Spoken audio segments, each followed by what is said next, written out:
Good applaud. Merci, thank you. Tot kunorado dinizuwa jugon. Sujadoro. Ene kanyong te agar di huta. Yeah. Bienvenue tout ensemble sur le territoire de Mohawk.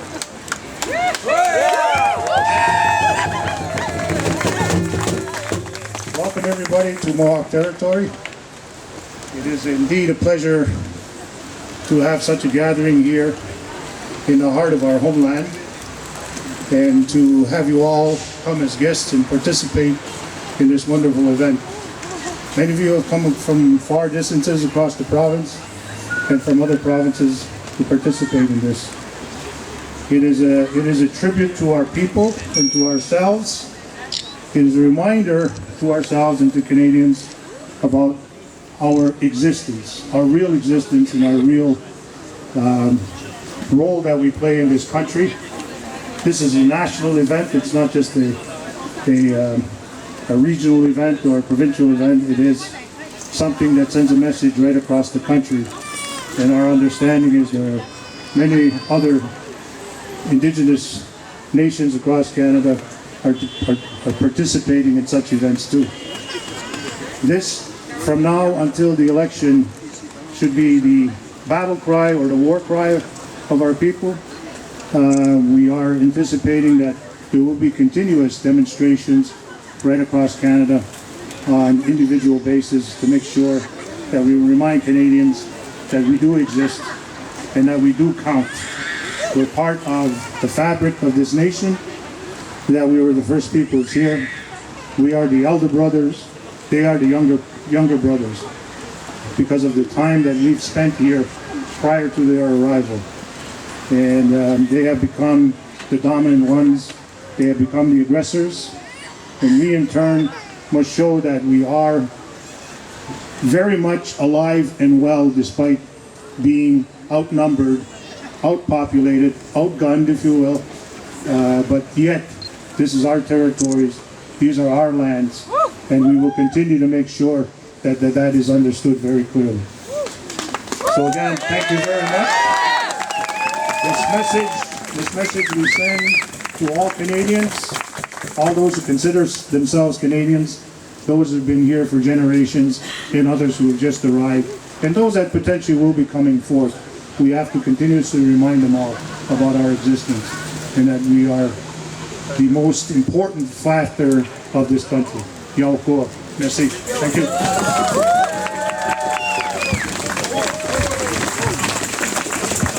Save the day. So our next speaker, I am proud to say, is part of my family, my cousin. He is the Grand Chief of our community, Ganesadage, Serge Otse Simon. Donc la prochaine personne qui va nous parler fait partie de ma famille, c'est un bon cousin, grand chef Serge Otse Simon de notre communauté de Ganesadage. That's him, right here. Okay, you have to be that tall. He's the only one.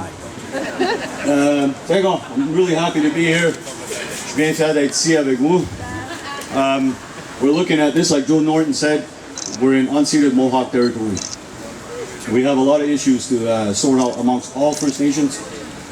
Like I said to one of the media guys a while ago, he was asking me what did I hope to gain from this march. And I said, you know what, start by honoring the treaties and half the argument's already done. And I think if they do that, I think we can come up to some real understandings with Canada. Now, we've had a lot of issues, pipelines, education underfunding, murder and missing Aboriginal women, and we have this one party in place right now, they're not listening to anybody, so we don't pay attention to them. But the other two candidates are going around making all kinds of big promises. How are they going to hold those promises? I don't know. But I did go out west last week, and I tried to initiate a formal treaty. The idea has already been put on the table with our BC brothers. It's a treaty of amity, it's a treaty of support and self-protection. Now, when the government forces come into your territory and try to force their way in, if this treaty is implemented between us, then I would be forced as an ally to help defend you. If you're in the west, whether you're in the North Shore of Quebec, we would take action. You hurt the Innu, you hurt the Mohawk. You hurt the Mohawk, you hurt the Cree, and so on. So that's one of my big hopes, that if they won't do anything, fine. I'm not going to wait for them. I'm taking the initiative, and I'm bringing as many First Nations together in a formal treaty. And later on, we'll expand the treaty to include social, and we'll include economic ties across this country. So I hope everyone's going to start thinking in those terms. Don't count too much on these candidates. Don't count on them changing anything. They're making you beautiful promises right now. So we're just telling them we're not forgetting. We're here and we're not going to forget what you promised us a long time ago. And we're going to hold you to that. And if you don't, well, that's fine. We're making preparations for other events. So we're not going to lay down. We're not going away. So deal with us or deal with the potential backlashes that you might get in the future. Because we're sick and tired of getting ignored. We're sick and tired of being stomped down. And we're sick and tired of being pushed around. Well, I hope they're going to realize that, and if they make promises, you better damn well hold on to them. Now I'll go.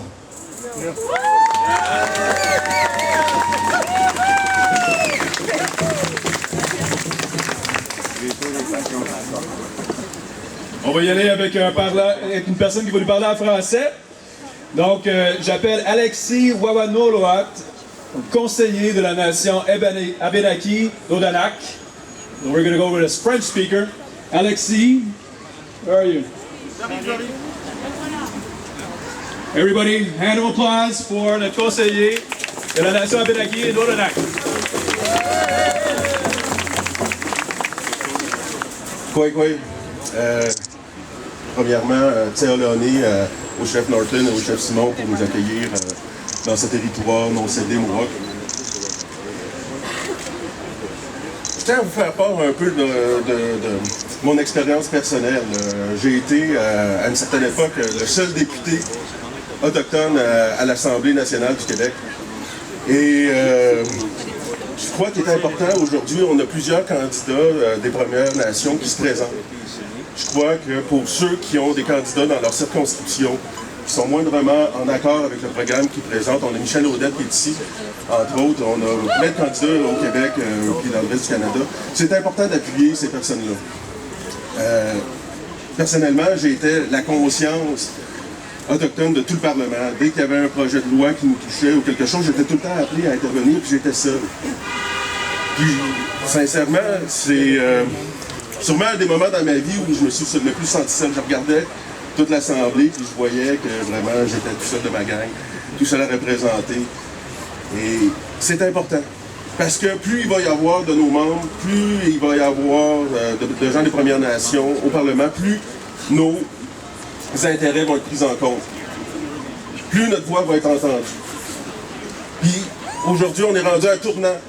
Il faut se faire entendre, il faut être là, il faut être présent. C'est des actions comme aujourd'hui qui vont faire en sorte que notre réalité, nos besoins, nos traités soient respectés. Encore dernièrement, là, vous avez vu là, dans le fleuve, là, Montréal a décidé de chier dans le fleuve directement, sans même nous consulter les Premières Nations. Ça leur est même pas venu à l'idée que ça allait avoir des impacts sur notre mode de vie traditionnel. Le lac Saint-Pierre, c'est un territoire abénaki. On pêche, on chasse, là.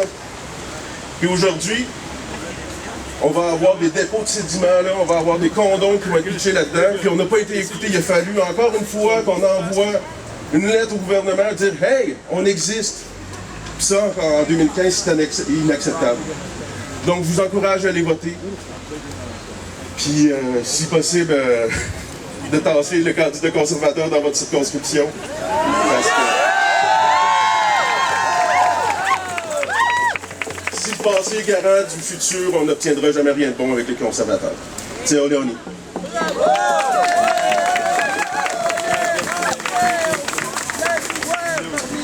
Donc, on va continuer dans les allocutions francophones avec Adrienne Anishinaapeho, chef de la nation algonquine de Kitsakik. Adrienne?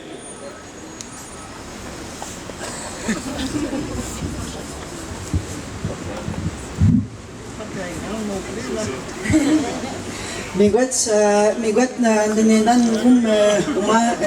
manik Dabei ban maji ke win chuk mag den datam adi ke gnet te jbu kusen de mik jijin da tagwik mane ke gun kidan nanan jijin mik de mik ke gnet ego kujutuk mishni nie di kamam dinen daman muje mi janishnan ashdish koknuk ke uno sumsek jin da taw gnat ke uno adej bik na magwik mini nie di kni kamam dinen daman shdish muje Aujourd'hui, je suis contente d'être ici, de voir autant de monde pour se déplacer, pour qu'on puisse se réunir et se faire entendre. On a des besoins dans nos communautés, on a des besoins pour les jeunes, les aînés, et tout ça, en matière de logement, puis tout en lien avec l'éducation et la santé. Et je pense que c'est des choses que maintenant le gouvernement doit entendre de nos Premières Nations. Et je pense que c'est en organisant des rassemblements comme celui-là qu'on va faire en sorte que nos Premières Nations vont être entendues. Moi, c'est pour ça aujourd'hui que je suis contente de voir autant de nations rassemblées ensemble. Merci.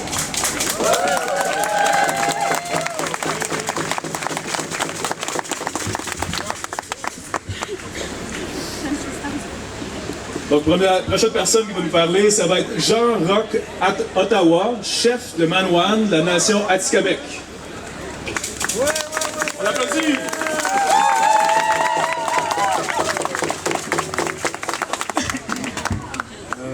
Merci à tous. Je suis extrêmement honoré d'être ici avec vous en territoire Mohawk.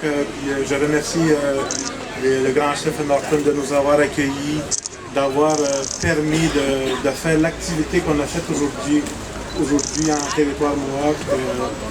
Je pense que c'est extrêmement important qu'on fasse des actions parce que nos communautés vivent la réalité qu'on est obligé de constater au niveau des logements, du manque de logement, du manque d'emploi, des services de santé. On vit ça nous autres à Manoan. Ces contraintes-là. C'est extrêmement frustrant en tant qu'élu de la communauté d'essayer par tous les moyens de combler les besoins de chaque membre de nos membres de la communauté. Puis le mouvement qu'on fait aujourd'hui, je pense que ça va aider. Ça va aider à se faire entendre et à se faire écouter par les gouvernements. Puis, je pense que c'est important de le faire en tant que toutes les nations du Québec regroupées ici aujourd'hui. Puis, je pense que ça va plus qu'être un plus pour nous autres. Et je vais continuer à ma langue Atikamekw. Unutu daipe ja kuti utini ga ma jike dik no denam nak lino sko awashek wironyo do tibeje igas kina da Canada skikachike di moro stadik nyauri zokaji di mirero moji di moro matzi dikne tahaga unut inshaw kan medaino diki di bibiri hayni di skina ma dinyo sko skina yep shiru ga jinne de taji akuzini har mudgade skino magie winni migam skak har mudgade tagisem shodne ga ka mutamo kudenam nak. Puis je pense que c'est important de le rappeler que l'action qu'on a faite aujourd'hui, c'est pour tous nos membres des Premières Nations. Les autres qui sont dans le besoin. Puis merci beaucoup merci et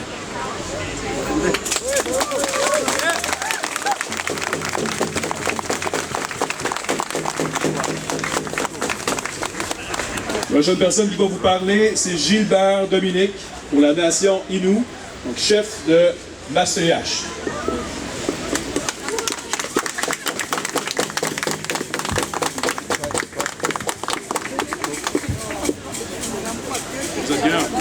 Oui, tout le monde. Merci tout d'abord d'être là. Je voudrais dans un premier temps remercier le grand chef Joe Norton et l'ensemble de la nation Mohawk de nous avoir permis de tenir ce grand rassemblement de toutes les Premières Nations là, sur notre pays. Je voudrais bien sûr aussi remercier le tambour traditionnel, le Tewagen. Le Tewagen a été assurément inspirant. Remercier les porteurs du tambour qui nous ont offert ces chants, qui nous ont offert d'entendre là, le son du tambour. Vous savez, le Tewagen ou le tambour, le drum, c'est un outil qui rassemble. J'espère que l'ensemble des citoyens canadiens ont écouté également le son du tambour, parce que ce que nous recherchons aujourd'hui, c'est de toucher le cœur de l'ensemble des citoyens canadiens, de l'ensemble des citoyens québécois pour dire « Hey, il y a aussi à bâtir une relation respectueuse et correcte avec l'ensemble des Premières Nations de tout le pays. » Je pense que c'est ce qu'on mérite, c'est ce qu'on souhaite. Je suis le porte-parole de la grande famille des Inuits. Je suis honoré là, au nom de l'ensemble des chefs, au nom de l'ensemble des communautés de la grande famille Inuit, pour prendre la parole ici puis vous dire que ce que nous voulons, nous, la nation Inuit, c'est assurément prendre en charge nos propres responsabilités, assumer pleinement nos propres autonomies. On veut assurément s'enlever de l'état de dépendance à laquelle on est confronté là, au sein de ce pays-là. La seule façon qu'on va arriver à améliorer l'état de santé de nos populations, la seule façon qu'on va arriver à faire en sorte que dans 50 ans, 75 ans, on va demeurer une grande nation, c'est de prendre en charge nos propres responsabilités, c'est de pouvoir utiliser le territoire comme nos ancêtres l'ont fait pour pouvoir s'épanouir. On veut assurément que prochainement, nous puissions